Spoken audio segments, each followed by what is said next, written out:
One torn policy, one arrogant decision, one moment that changed everything. Before starting the story, please subscribe and like the video, and listen through end for chill. My grandmother used to say, "Some gifts don't shine until you're desperate for light." At the time, I thought it was just one of her old sayings, something sweet but impractical, like the crocheted blankets she made even when nobody asked for them. I didn't understand what she meant until years after she died, and neither did my sister, until it was far too late. Grandma Eleanor wasn't rich. She lived in a small 2-bedroom house, clipped coupons, and reused wrapping paper until it was more tape than paper. But she was intentional, especially when it came to family. On her 75th birthday, she called my sister Karen and me into the living room. "I have something for both of you," she said, smiling like she was hiding a secret. Karen leaned over and whispered, "Probably another Bible or photo album." Grandma handed us each an envelope. Inside mine was a handwritten letter and a copy of an insurance policy, old, yellowed, and boring at first glance. Karen's was the same. Karen didn't even finish reading. "What is this?" she scoffed. "An insurance policy? Grandma, I don't need this. I have a 401k. Grandma didn't argue. She just said softly, "Keep it. One day you'll understand." Karen rolled her eyes. I folded mine carefully and put it in a folder at home. Karen? She left hers on the coffee table. Grandma passed away 3 years later. The funeral was simple. No inheritance, no hidden fortune, just memories, tears, and that same quiet house. Afterward, Karen helped clean. I watched her pick up the old envelope from the drawer. She laughed. "Oh my God, she kept this stupid thing?" Then, without hesitation, she tossed it into the trash. I froze. "Karen? That was Grandma's. She should have thrown it away herself," she said. "It's useless." I almost reached into the bin. Almost. But Karen was always louder, always confident, always right. And I was tired. So I said nothing. That mistake haunted me for years. Fast forward 6 years. Life hit hard. My husband lost his job. Medical bills piled up. We were drowning quietly, like so many families do. One night, while sorting documents, I found Grandma's policy. Still valid, still active, still paid. Right by Grandma, right up until the end. On a whim, I called the insurance company. The representative went silent. "Ma'am, do you still have this policy?" "Yes." "Please don't hang up."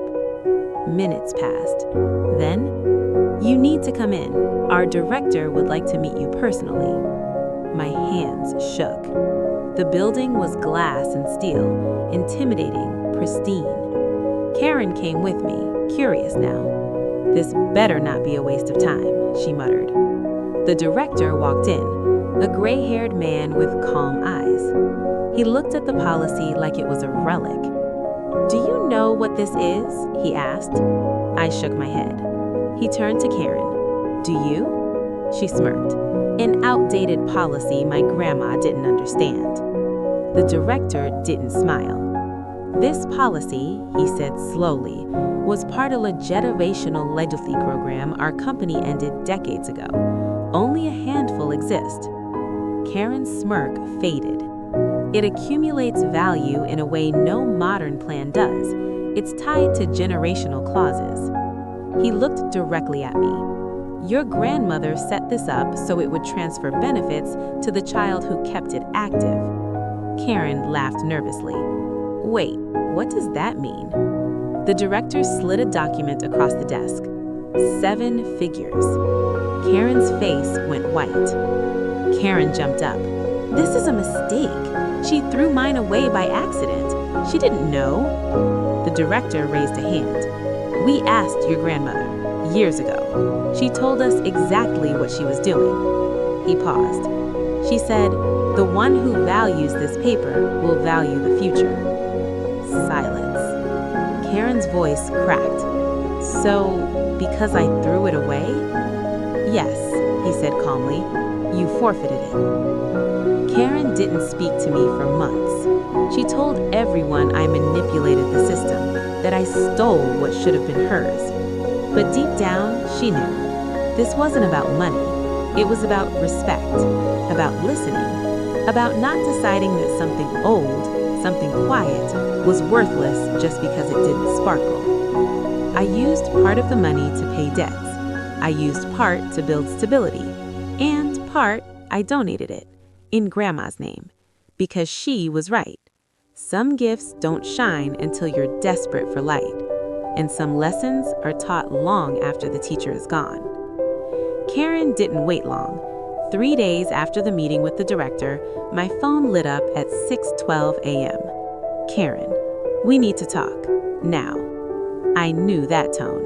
Not a request, an accusation warming up. She showed up an hour later, standing on my porch like she owned it. Designer sunglasses, clenched jaw, the same posture she used whenever she planned to win.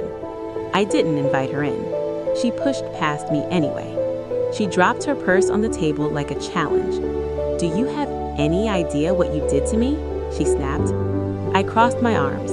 I kept a piece of paper you threw away. Her face laughed sharp, ugly.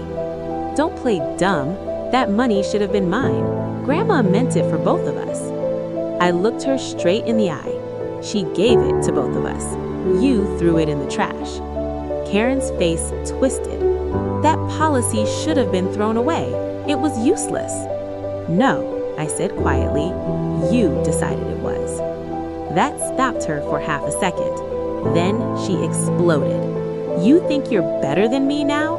You always played the poor, quiet one while I carried this family. I handled everything. I felt something settle in my chest, heavy, steady. You handled everything except listening. Her voice dropped dangerous. You could split it. You should split it. There it was. Not an apology, a demand. I shook my head. Karen stared at me like I'd slapped her. So you're just going to ruin me? I let out a slow breath. No, Karen, you ruined yourself when you laughed at Grandma. She pointed at me, trembling. She didn't mean this. She wouldn't punish me like this. I walked to the drawer, pulled Grandma's handwritten note, the one I'd never shown anyone. I placed it on the table. Karen read it. Her lips moved silently. Then her face collapsed. The last line read, I won't argue with someone who doesn't listen. I'll let life explain it. Karen sank into the chair. For the first time in her life, she had nothing to say. She stood slowly, eyes glassy, but angry. You think you won, she said. I met her gaze. No, Grandma did. Karen walked out without another word. The door clicked shut, and something in our relationship closed with it, quietly, permanently. She tried later, through cousins, through guilt, through rumors, but the truth didn't move. Neither did I. Because this wasn't about money. It was about how easy it is to mistake arrogance for intelligence, and how expensive that mistake can be. Karen didn't fall apart all at once. She leaked. At first, it was subtle, like water seeping through a wall you've ignored for years. Within a week, I heard the whispers, from cousins, from old family friends, from people who hadn't called me in years. Karen was telling anyone who'd listen that I tricked Grandma, that I hid paperwork, that I manipulated the insurance company. She was always sneaky, she said. You know how she is. What hurt wasn't the lies. It was how easily people believed them. Karen had always been louder than truth. 2 months later, a letter arrived. Not from a lawyer, just Karen. 6 pages, single-spaced, angry. She accused me of fraud, emotional abuse, elder manipulation. She demanded half the money or she'd take this public. I read it once, then folded it carefully and put it away. Because that same week, Karen made her first real mistake. She called the insurance company. She demanded a review, threatened social media exposure, claimed discrimination. The company didn't argue. They invited her in. The director wasn't there this time, just a compliance officer and a screen. They played a recorded call. Grandma's voice, clear, steady, unmistakable. I'm not confused. I'm very aware of what I'm doing. Karen went silent. The recording continued. One of my granddaughters laughs when I talk about planning. The other listens. A pause. That's all the difference I need. Karen asked them to stop, but they didn't. Karen left that meeting shaking. She posted vague quotes online. Blood means nothing when betrayal comes from within. Some people profit off silence. But the comments weren't what she expected. People asked questions. People noticed contradictions. And worst of all, people stopped reacting. Karen's life had been built on assumptions that promotions would come, that marriage would stabilize her, that confidence was enough. But confidence doesn't pay bills. Her credit cards crept toward their limits. Her husband started asking questions she didn't want to answer. "You said your family money situation was handled," he said once, too calm. She snapped at him. He started sleeping on the couch. 6 months after the director's office, my phone rang. Unknown number. I answered. Her voice was smaller than I remembered. "I just need a loan," Karen said. "Temporary." I closed my eyes. "I can't," I said gently. A pause. "You won't," she corrected. "No," I said. "I learned something from Grandma. I won't argue with someone who doesn't listen." She hung up. Karen began missing family events, then work, then explanations. Her social media vanished. No announcements, no goodbye post, just gone. I heard later she'd switched jobs, then cities, then friends. Everywhere she went, she carried the same story, and everywhere, eventually, people asked for proof. She never had any. The saddest part wasn't watching her lose money. It was watching her lose the one thing she'd always relied on, control. Because without control, Karen didn't know who she was, and without someone to blame, she had to sit with herself. I saw her once more, at the grocery store. She looked thinner, tired, normal. We made eye contact. She opened her mouth, then closed it. No accusations, no demands, just regret, finally too heavy to throw away. She turned a different aisle, and that was it. Some people don't break when they lose money. They break when they lose the story they tell themselves about who they are. Grandma knew that. She didn't leave a punishment. She left a mirror. 10 years passed, not dramatically, just quietly. I stopped expecting apologies. Karen stopped calling. That was the agreement we never discussed. Grandma's house was sold. The policy matured. The money settled into numbers on a screen. Stable, boring, finished. I didn't talk about it. People who need to tell their story usually don't like how it ends. Karen moved twice, then once more. Each move smaller than the last. I learned this the way you learn weather, through casual mentions that didn't require response. At a family funeral, we stood 6 feet apart, not out of respect, out of habit. She nodded, I nodded back. That was all. Later, someone asked if we were close. I said, "We were once." That felt accurate enough. I kept one thing from Grandma, not the policy, not the money. A folded note, soft at the creases. It read, "Some people don't lose things. They decide not to carry them." Karen made her decisions early. I made mine slowly. Neither of us changed them.